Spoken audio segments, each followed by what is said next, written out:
Are you ready to unleash your full potential and become unstoppable in your success and leadership? Welcome to the Unleashed and Unstoppable podcast, where we provide powerful insights and strategies for coaches, corporate leaders, and entrepreneurs. I'm Alexanne Carter.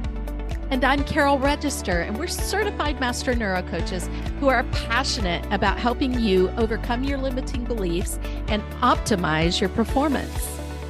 Each week, we'll be sharing actionable tips and strategies using neuroscience, from interviews with industry experts to solo episodes to help you lead a life of power, purpose, and possibility on your own terms.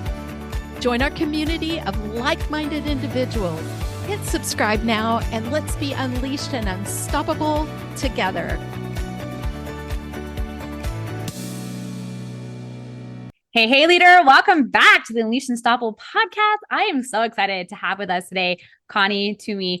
And when I met her a couple of weeks ago, we just started chatting and she was sharing a bit of her story with me. And when I just think about the conversations I've had with women lately and the reality of the current world that we're in, I really felt that Connie's story would really resonate with you in terms of when we look at the decisions we make, right? The actions we take and the results we generate. I think Connie really has a beautiful story and just sharing how she navigated through, what for many would seem a very difficult time for her and how she really embraced it and was able to navigate it, because I know Connie also has knowledge in neuroscience as well and has studied it. And so had, I guess you could say like a bit of a toolkit, so to speak, to support you in that. And I just thought it was such a really beautiful story and wanted to bring her on the podcast to introduce her to you and to really support you. If you or a friend of yours who's maybe navigating some more challenging times right now, that this would be able to support them in navigating that. So welcome, Connie, to our podcast. Well, Alex, thank you so much for that introduction. I love it. And yeah, just as you said, I've had a very interesting path over the last couple of years. So I was definitely that, corporate overachiever or in general overachiever that went from bachelor's, master's, PhD, online MBA, also certified as a yoga teacher. And yes, I studied neuroscience at some point. So there's a lot. The accent, by the way, is from Germany. I moved to the States in 2010, back then for my PhD. But with that, I hired myself into the medical device development world, which was a ton of fun for many, many years. And I was really thriving there. I always thought that climbing the corporate ladder was it for me. And okay, on I went, right? And then at some point I had children. Isn't it always interesting when those things happen? And so all of a sudden I realized, okay, traveling twice a month and working 60 to 80 hours every week and trying to be a present mom did not work together very well and wasn't very aligned. And at that point, COVID also happened, and every job came to a total halt. Nothing was happening anymore. And so at some point, I thought, okay, if I want to continue my career, which back then I really thought I wanted to, I need to move on. I need to find a different company. I need to move to that corporate ladder and climb up that corporate ladder. Well, and I hired myself into a very, very toxic work environment where, first of all, and I think this is very, very common, unfortunately, in corporate America, where the good old boys club was very much alive and well, and verbal harassment was on the norm. And while that was definitely a very, very difficult time, that eventually led to me being fired for not fitting in.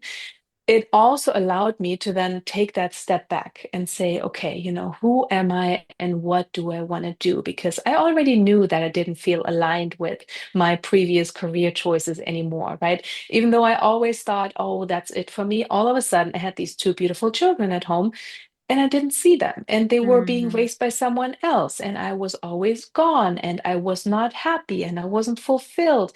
And it was just this cycle where I had to take a step back and say, okay, wait a minute, what do I actually want in my life? And that's why I started my own business. So We can dig deep there. Well, can you go back a little bit to leading up to that point? Like, as you said, you were let go for not fitting to the boys' club, but leading up to those moments of, even navigating the moment of being let go, right? Like when you think in that moment that this is your trajectory, you think this is what you want. I mean, this is what you have wanted up until that point. Like, how were Mhm. you navigating some of that internally, right? The internal chatter of Yeah. thinking, well, this is isn't this what I want? I mean, this is what I should want. I mean, right. And just kind of really navigating the internal battle of your subconscious beliefs and also like how you're feeling inside. And that's really interesting that you say that because I think subconsciously I already knew probably around 6 to 8 months before that I shouldn't be there anymore. Like my Mm-hmm. subconscious already knew that. And then my subconscious also was the one that took or made me take the actions that I did take that were probably not entirely aligned with what I should Mm-hmm. have done in a corporate environment. And I'm not going into detail there, but they were definitely moments where I thought, my days here are numbered. It's not the right fit anymore. And it was one of those things where, the mind a lot of times tells you if you are in the right spot or if you're in the wrong spot. And subconsciously, I was already there. Consciously, I was still in the belief of, no, I signed a contract. I have to make this work. I have to be the girl that fits in. Meanwhile, it was a fight. It was never the easy, smooth, you're accepted, you're welcomed. And I think in a world right now where things change so fast and you can get fired for simply anything, if you already have the feeling of it doesn't align with me anymore, then just take that step back and say, maybe I should just take a moment and say, what do I want? Is this truly what I want for the next year, 2 years, 6 months, whatever it might be? Should I move on already? Should I look at something else? And that's kind of what I did because I did already half a year before I got fired, look into other ways to create an income. And so that's literally where the subconscious already took those actions and said, hey, that might not be it anymore. Let's be a little proactive here and see what else is out there. And that's exactly what happened eventually. And it also catapulted me into this new version of myself that's actually so much happier and more aligned with who I am and what I do. And yeah, it has been a path. Before we get to the catapulting piece, I just want to go back to Yeah. what was going on like inside of you regarding your like any self-worth or anything going on for you, especially the moment where you Oh, found out you got absolutely. let go, right? And still again that internal battle of like, Hmm. okay, it's not the right fit. Okay, but still that those deep-rooted beliefs around your self-worth and your Hmm. identity and, you know, being good enough and things like that. Absolutely. I think especially looking at the identity piece is a really big one because I think so many people, men and women, especially high achievers, they feel a identity or their identity is based on their job. Their identity is based on the income. The identity is based on the titles that you have behind your name. And that was certainly one for me, maybe not as much as it was actually for my family. And this was a really interesting part where my mom was always so, and of course is so proud of me. But she was the one that all of a sudden, where I said, hey, I don't want to go back to that corporate environment. And she's like, oh, but everything you worked for so hard, you got Mhm. that doctorate degree. And she would be the one that's thriving in the, oh, my daughter is a doctor. Meanwhile, I'm just like, yeah, it's fine. I'm not that person that needs that to, feel proud of myself. And so it was an interesting battle where externally a lot of other people had expectations that I now didn't fulfill anymore and didn't want to fulfill anymore because I at some point let go of that struggle and was like, we got to look at something else. I mean, there was definitely a very dark hole at times because, there's the self-worth piece, there's the what should I do now? Who am I without this identity that I have built for the last decade? And all of a sudden, it's the new. But I think what's so important to realize there is just because you've done something in the past doesn't mean you have to leave all of that behind. You're taking it with you. Like I'm a very analytical person. Like I like data, I like neuroscience, I like understanding the brain, I like mindset things in general, and I love self-development. And I think that's where the yoga piece that I studied, 13 years ago, or no, 15 at this point, is really yeah, wrapping it full circle because it already allowed me to say, okay, what do I actually want to do? Where do I want to go? And does this feel good to me internally? Do I stand behind it fully with a passion? And can I see myself do something else? Even though I used to do something in corporate for such a long time, just take these pieces with you, right? Like Yeah. grab them, hold on to them. Maybe you're analytic, maybe you're good with math, maybe you're good with websites, maybe you're good with people. Like there's so many options where you can take these and move them with you forward into whatever comes next for you. Yeah, I think it's important to reiterate, right? Because I feel like sometimes that is part of the fear of like, well, I have to start off from scratch, right? Especially if you worked your way all the way up, Hmm. there's a bit of a feeling like you're starting over. And what you're saying is, no, you're just kind of like jumping into a different column, right? Like you talk Yeah. about data, right? Spreadsheets and things like that. Like you might have been on this trajectory and it doesn't align anymore, right? When I think about oftentimes when we're, as you said, like you did your all of the schooling, it's literally like one after the other. When you look at even your brain and the brain development, you're kind of just on this trajectory and you kind of just go on it until it's almost Hmm. like you kind of wake up one day and realize, like, how did I get here? Is this really what I want for my life? But you don't know anything other than that. And our brain wants Yes. to go for safety. So this was kind of my next question. When you think about that moment where you didn't let go, even though you had been planning and looking for something else, the moment where you found out that, what I would consider what the safety was gone, because now at least you could look for something else while you were still at your job. Yep. Now there's no safety. The brain is like, I've lost my safety net. What do I do? What do I do? And it can sometimes go into panic. How did you Yeah. navigate that situation to now realize something that you thought, even though it wasn't the right fit, was secure, is no longer there?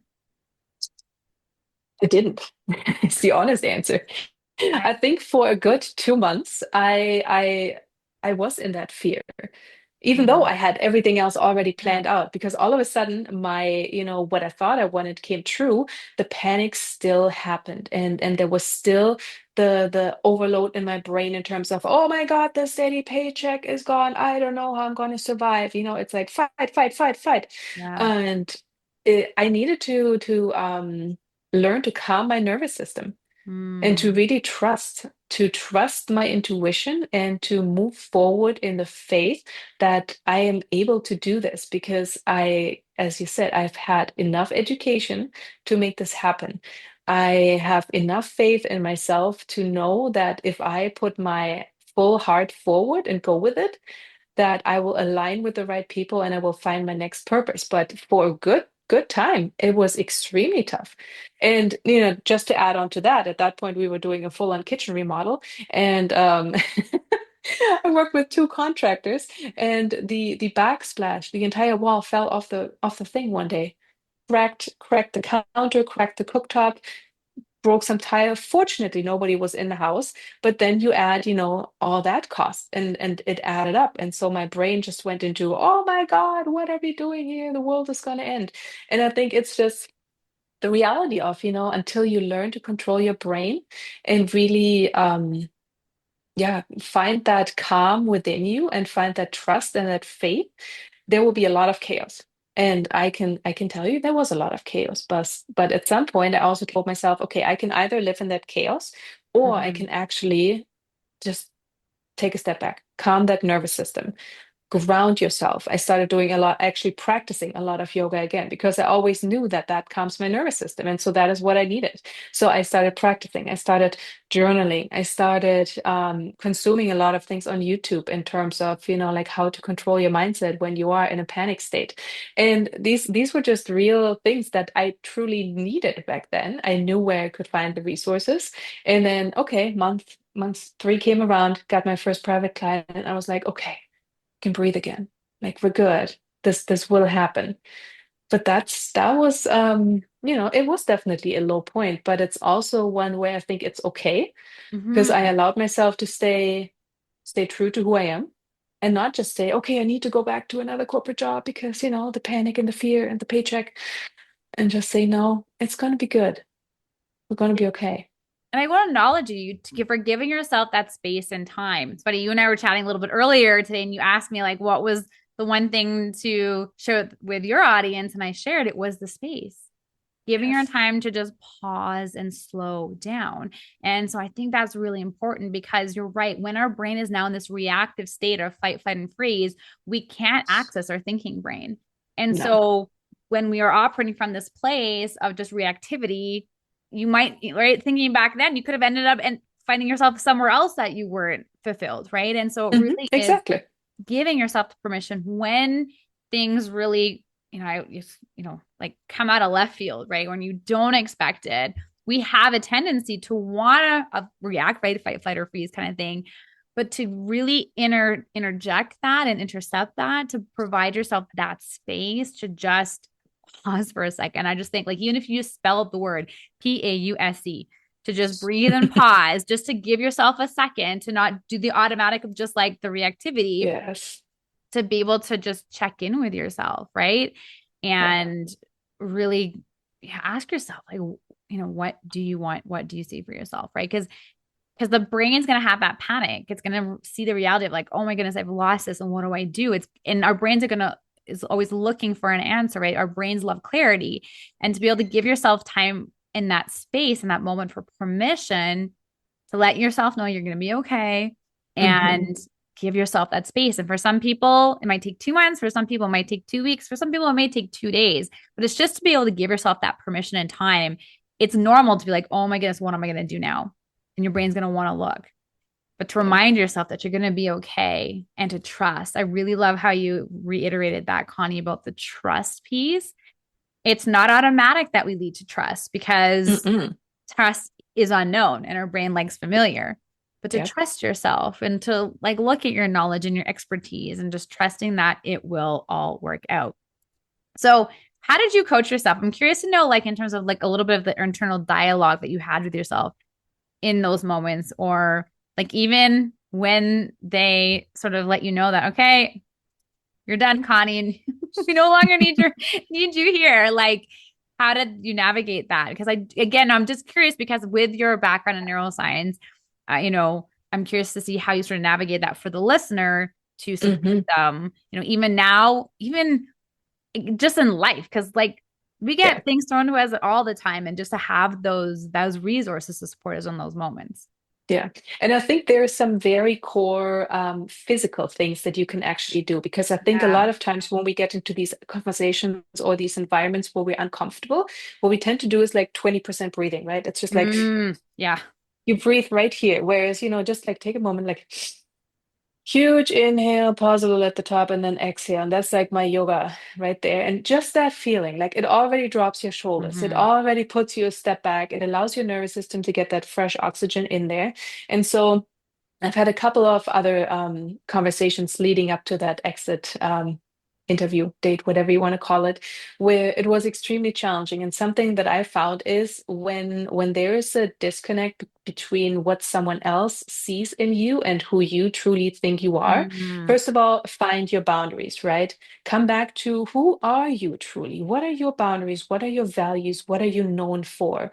Because you yourself know that you are really good at these things. And just because others can't see that, either can't see that yet, or will never be able to see it, doesn't change your core values. And so I think what's so important there is, if you are in a conversation, and sometimes this happens in corporate, right, where there's a big disagreement, and there are good corporations where it doesn't go personal, but there's some where the personal attacks start to happen. And I think in those, as women, we tend to play small. We tend to just agree and be like, yeah, okay, you already see it, the eye contact goes down, the shoulders drip forward. And so, no, like sit tall, stand tall, like keep that eye contact. And something that I found really impactful there is, imagine words that don't serve you, that are being thrown at you. Imagine them as rain. They're pouring over you, but they can never penetrate you.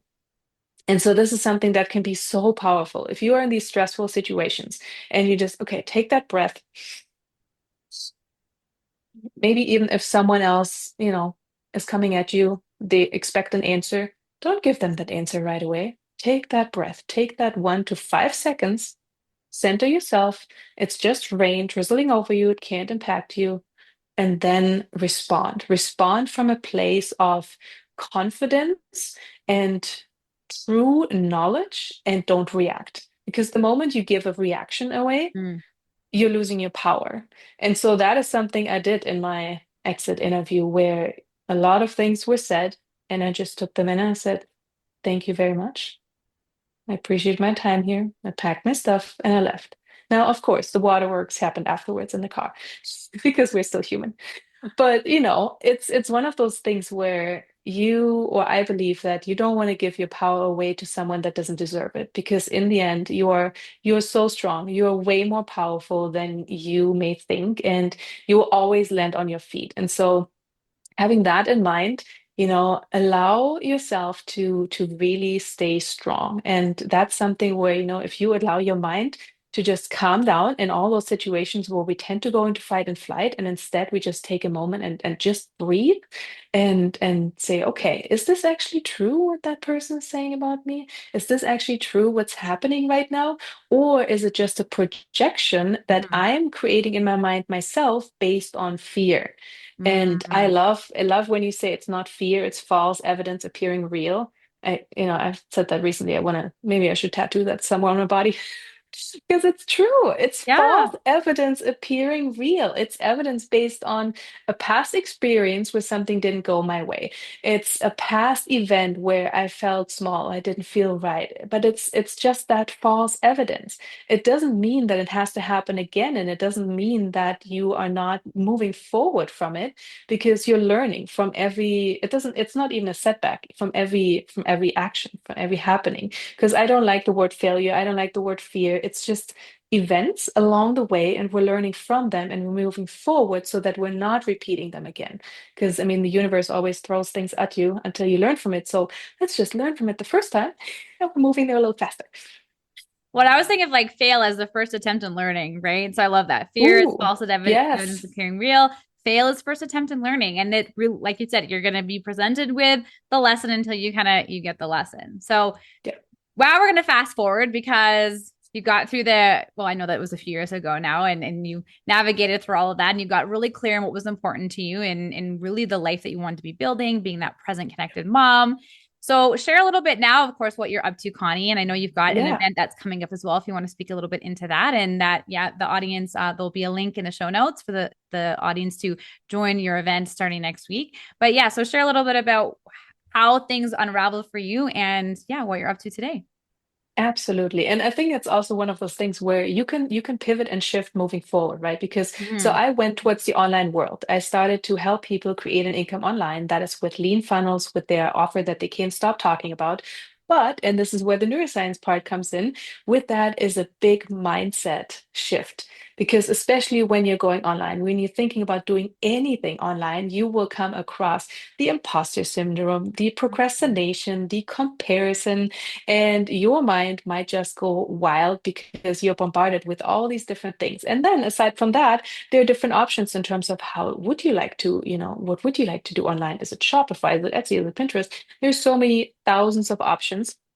So for someone that is interested in learning how to understand to create an income with social media, that is something where I have a proven three-step method. But really, it's the mindset piece that's behind it, and it's a break it or make it or break it deal. Because if you aren't controlling your mind, I can almost guarantee you that it's not going to be an easy path, and it might be a dead end for you. And so that's where I really feel like you got to control it. I have a program to help people get through that. But I love these virtual summits that I'm creating. And Alex, you are going to be part of this. So it's going to be called Freedom Launchpad Summit, where we really help you identify these next steps when you are either started and stuck, or if you are that high achiever, either, female, male in corporate, and you want to get further. You want to have these next steps to, elevate you to that next level. And so that's something we're going to do during the summit. And I would love for you to join that as well. Fantastic. We will have the link below for you to join that and learn more about those steps. And I actually, you spoke to me about a couple of the speakers, which is I'm really excited to be able to listen to some of those interviews and unpack and cover a little bit more. And what I find is some of the angles of which you're bringing into your event. We don't often see it's not all necessarily business per se. You're bringing in a lot Mhm. of other professionals and other angles of what it looks like Yes. to set you up there. So going back to your journey and thinking about where you were in that moment, before you had your exit interview, what is there something that you know today that you kind of wish your younger self knew in that moment or Ooh, earlier version? I love that question. I love that question. To check in earlier with Mm, myself if what I chose is the right path or not. Because with that corporate job that I hired myself into, within 6 weeks, I knew it wasn't it. Mm. 6 weeks. Yet I stayed a year and a half. Right. And so within those first 6 weeks, it was very clear that it was not an environment that would allow me to grow, that would support me emotionally, mentally, and career-wise. Yet I decided to stay because I felt like I have that obligation. Yeah. And here's also the part, because I mean, since I am a mom, I had that obligation because I literally just relocated my entire family for this job. So I felt like, Mm. Mm. because of me, we just moved across the entire country to have this job. So there was guilt, there Mm. was Mm. shame, there was that feeling of I should really stay here because XYZ. Meanwhile, in reality, I knew it wasn't right. And so if I could go back, I think I could have navigated that better. I could have probably been more cautious in terms of moving immediately. Mm. I could have, and this was also during COVID. So, people were wearing masks. You see this much of their face. There's maybe a part that got lost in translation in the mask that right there. But it doesn't matter. I mean, I don't need to overanalyze what could have or would have or could have should have happened. But just to, yeah, analyze the situations you're in and be bold enough to go a different path, even though you thought it was the right one for so long. It took me a couple years to figure that out. So I it's a love the fast track. bold. For those of the listeners know them, I sound all about being an irresistible bold leader. So bold is part of some of my method and methodology when it comes to my coaching.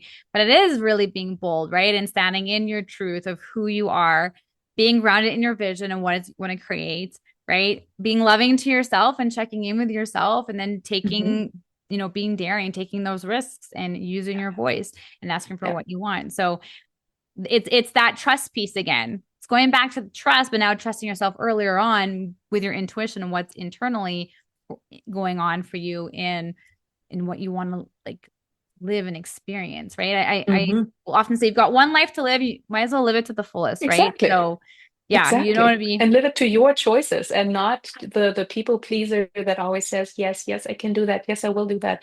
I yeah, mean, we haven't talked about people pleasing so far, but people pleasing is just so toxic. But yet we tend to do it all the time. We tend to raise our kids sometimes yeah, that way. And that's why I'm really conscious with my children. I was like, no, you don't have to do that. You don't need to do that because someone else tells you to. Like, do you want to? Sure. But let's not just do it because you want to be liked. That's just, yeah. yeah. I love that even just as you're modeling out with your children and like getting them to check in. I know I do that with my daughters too, checking in with like, where is this coming from or what's the real Mhm. influence here, right?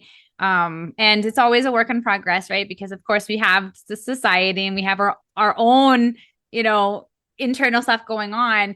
But I do check in with myself when if I notice Mhm. that I'm leading towards something or a certain decision, I do pause and ask myself, what's influencing this decision right now?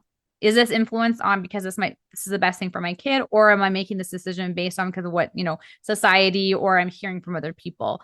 So I think it's a great, I mean, even that check-in point as we're doing now as parents, that's the Mhm. check-in point for you, like wherever you're Yeah. at in your journey to just check in and say and check in with why am I here? Why did I make this decision? Again, it's the subconscious. You're probably making decisions without even realizing it or making the decision based on what you think or should be, but to really ask yourself and to just realign yourself, and it I think something does drive home there. It takes a regular, like it gets to be done on a regular. It's not like Mhm.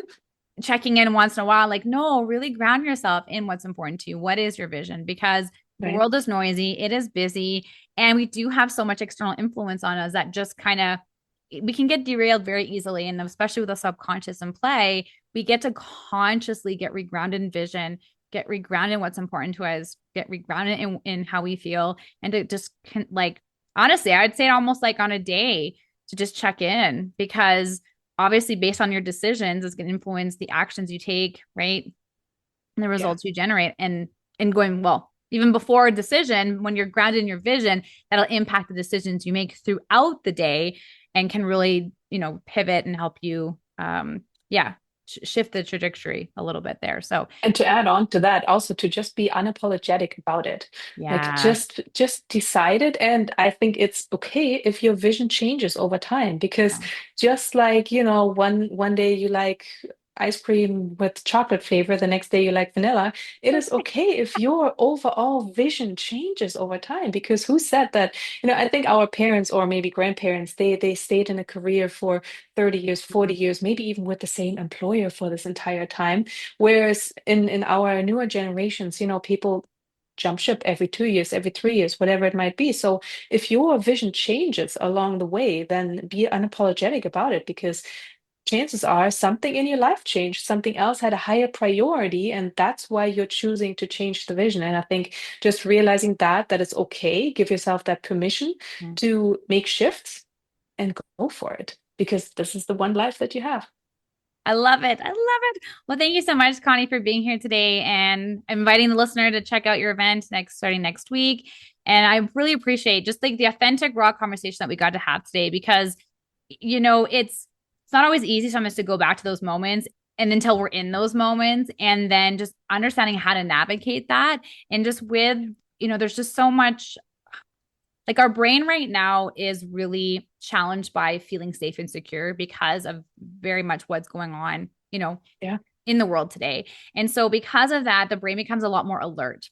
So having those really, some of the foundational pieces that you talked about of just like breathing, right? And just like taking a couple deep breaths is so important to get your brain from that more reactive panic state back to the thinking brain. Because when you're not in your thinking brain, it's really hard to make, well thought out decisions, right? When you're in the reactive brain, your subconscious is ruling the show, and you may end up making a lot of rash decisions, and you just end up down this cycle. So really be grounded in what's important to you. Take those deep breaths. I love the 5 seconds. I even said the pause, right? PAUSE, even if that supports you. Mm-hmm. And just check in with yourself, check in with your vision, what's important to you, how do you want to feel, and give yourself permission that it is okay, that it might pivot and it might shift. And that is okay, right? You get to live your life. Like I know I've said this on our podcast before. It's like in any moment, you have an opportunity to either build out your own vision or build out someone else's vision for you. So you always have that choice, and you always have a moment to like to recalibrate with which direction you're going in, which is why I think that reminder of recalibrating often is so important. So thank you, Connie, for being here. Thank you, listener, for tuning into another episode. I'll see you next Thursday. Bye, everybody. Thank you so much, Alex. Thanks for tuning in to another episode of the Unleashed Unstoppable podcast with your hosts, Alexandra Carter and Carol Register. If you enjoyed this episode and you'd like to help support the podcast, please share it with others, post about it on social media, or leave a rating and review, and subscribe. That's all for this episode, Wildly Ambitious Leaders. See you next week.